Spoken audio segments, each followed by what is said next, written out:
नमस्कार। सोरियासिस के कारण से क्या आर्थराइटिस हो सकती है? बिल्कुल हो सकती है। क्या आपने कभी रूमेटॉइड आर्थराइटिस या गठिया का पेशेंट देखा है?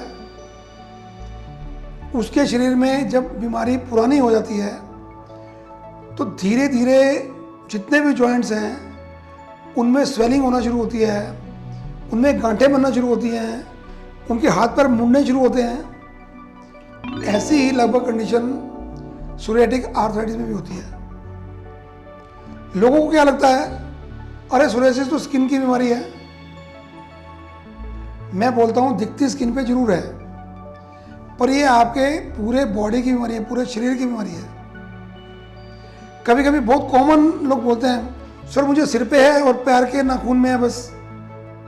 तो मैं बोलता हूँ बस नहीं है भाई, सिर सबसे टॉप पार्ट है, पैर सबसे लोअर पार्ट है, दोनों जगह पे सोरियासिस है आपको। तो इसके मतलब कहीं ना कहीं ब्लड में तो वो मूव कर रही है ना, जहाँ जहाँ उसको सॉफ्ट ऑर्गन मिले, जहाँ जहाँ उसको सॉफ्ट ऑर्गन मिला, जहाँ जहाँ टॉक्सिन डिपॉजिट हो पाए, वहाँ वहाँ वो सोरियासिस बढ़ गई।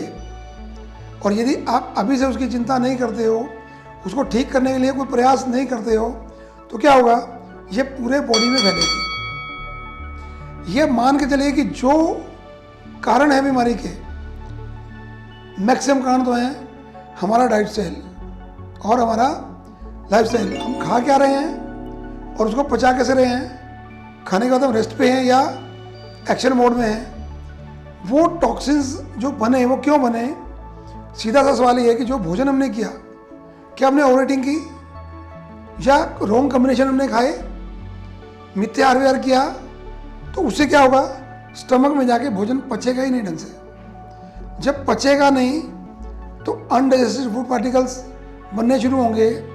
जो नैनो पार्टिकल बनने चाहिए थे भोजन के, जो रस के रूप में शरीर में एब्जॉर्ब होने चाहिए थे, वो ना बनकर मैक्रो पार्टिकल के रूप में रह जाएंगे और वो जाके ब्लड स्ट्रीम के थ्रू हमारे मेन चैनल्स के थ्रू होते हुए और ऑर्गन्स में जाएंगे, ऑर्गन से सेल्स में जाएंगे, सेल से फिर जब वो उनका लेवल बढ़ेगा, एक स्तर तक तो बॉडी उसको सहन कर सकती है, पर जब वो लेवल क्रॉस हो जाएगा तो वो स्किन के थ्रू निकलना शुरू होंगे। तो आयुर्वेद में क्रम है, जो भोजन हमने किया उससे सप्त धातु की पुष्टि होती है और 8वीं बनती है ओज। वो क्रम है, भोजन के पचने के बाद रस और मल, ये दो चीज़ें बनती हैं। फिर रस से बनता है रक्त, मांस, मेद, अस्थि, मज्जा और शुक्र, और शुक्र के बाद बनता है ओज। आपने बहुत बार सुना होगा कि सोरियासिस जो है वो जेनेटिक डिजीज है। वो जेनेटिक डिजीज कैसे हुई? जो हमारी शुक्र धातु है, जब सोरियासिस उसमें आ गई, यानी कि हमारे जीन्स में भी आ गई, और जब बेबी का कंसेप्शन होगा तो उसमें भी वो बीमारी चली जाएगी। तो क्या हमको वो जेनेटिक बनाना है क्या उसको? मुझे लगता है कि हम उसको रोक भी सकते हैं। तो रोकने से हमको क्या करना है कि जब रस से गई रक्त में, रक्त से मांस में, मांस से अस्थि में, तो अस्थि क्या है, यानी बोन्स, और बोन से बनते हैं जॉइंट। अब वो जॉइंट्स में जाके टॉक्सिन डिपॉजिट होंगे तो आर्थराइटिस होगी कि नहीं होगी, यानी जॉइंट्स की स्वेलिंग होगी कि नहीं होगी। वो जॉइंट की स्वेलिंग यदि रोकनी है तो हमको सोरियासिस का ट्रीटमेंट बिगिनिंग से ही प्रॉपर करना पड़ेगा। और वो ट्रीटमेंट क्या है?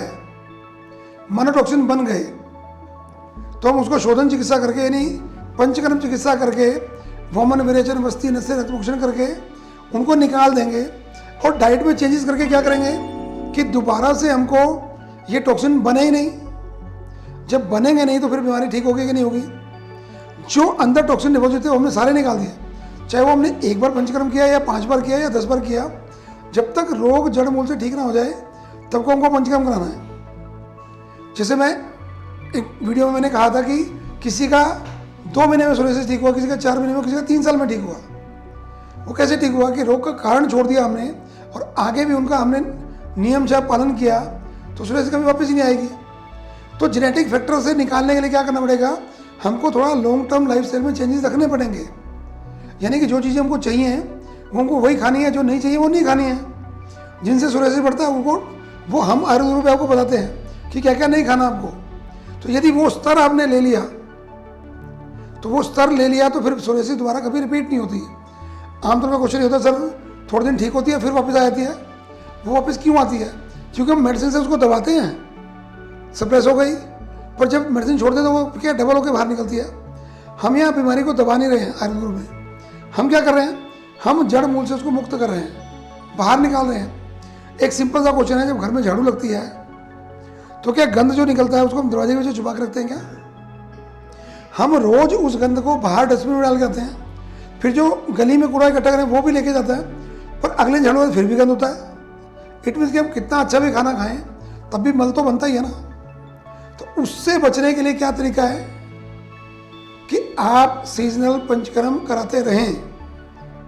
इससे पहले कि लाखों रुपए खर्च करने पड़े बीमारी के साथ, जीवन को दुश्वार बना लिया हमने, उससे पहले बीमारी आए नहीं। सिर्फ बीमारी हो गई तब पंचकर्म कराना होता है, ऐसा नहीं है। जो व्यक्ति खुद को जिंदगी भर स्वस्थ रखना चाहते हैं, 100 साल तक आरोग्य में जीना चाहते हैं, वो व्यक्ति नियम से पंचकर्म को, सीजनल पंचकर्म कराते हैं। वो हमारे यहाँ आयुर्वेद में टच पे रहते हैं, उनके लिए हमने क्या क्या वीकेंड पैकेजेस भी बनाए हुए हैं। और कुछ लोग तो नियम से अपने आप आ जाते हैं कि सर मुझे वमन कराना है, मुझे विरेचन कराना है। क्यों कराना है? बोले सर मुझे बीमारी नहीं होना, मैंने बहुत लोगों को देखा बीमार को।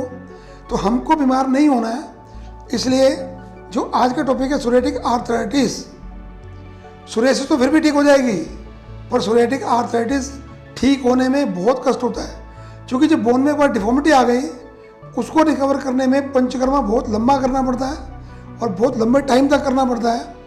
और यदि बहुत लास्ट स्टेज पे आप मेरे पास आए तो शायद हम भी ये कहेंगे कि हम कोशिश करते हैं, ठीक होगा नहीं होगा बात की बात है। तो मेरा मानना ये है कि सोरियासिस से होने वाली आर्थराइटिस से बिल्कुल बचा जा सकता है। जब सोरियासिस का पता लग जाए तुरंत आप नोटिस करेंगे कि आप जब सुबह सो के उठते हैं तो बॉडी में पेन्स महसूस होते हैं, पैर भी नहीं रखते तो पैर रखने में कठिनाई होती है, कुछ वजन उठाने की तो बहुत कठिनाई होती है। तो आप जो डिस्प्ले पे नंबर आ रहे हैं उस पर अपनी अपॉइंटमेंट बुक करें, हमसे कंसल्ट करें, व्हाट्सएप पे अपनी रिपोर्ट्स भेजें, सोरियासिस की फ़ोटोग्राफ्स भेजें, तो हम यहाँ से आपको बिल्कुल पूरा ट्रीटमेंट देने का प्रयास करेंगे और आप ठीक हो जाएं और अपना जीवन स्वस्थ निर्बाध जिएं। और इस वीडियो को जितना संभव हो उतना शेयर करें। चैनल सब्सक्राइब नहीं किया तो जरूर चैनल सब्सक्राइब कर लें, इससे आपका भी भला होगा, आपके दोस्तों का भला होगा। हम लोग अभी ये प्लानिंग करें कि सोरियासिस की कम्युनिटी बनाई जाए, उस कम्युनिटी में आप सब भी सहयोगी हो सकते हैं। उन सब सोरियासिस पेशेंट का नंबर आप यहाँ कमेंट बॉक्स में शेयर कर सकते हैं। आपके कुछ क्वेश्चन हो तो कमेंट बॉक्स में क्वेश्चन भी आप पूछ सकते हैं। बहुत बहुत धन्यवाद।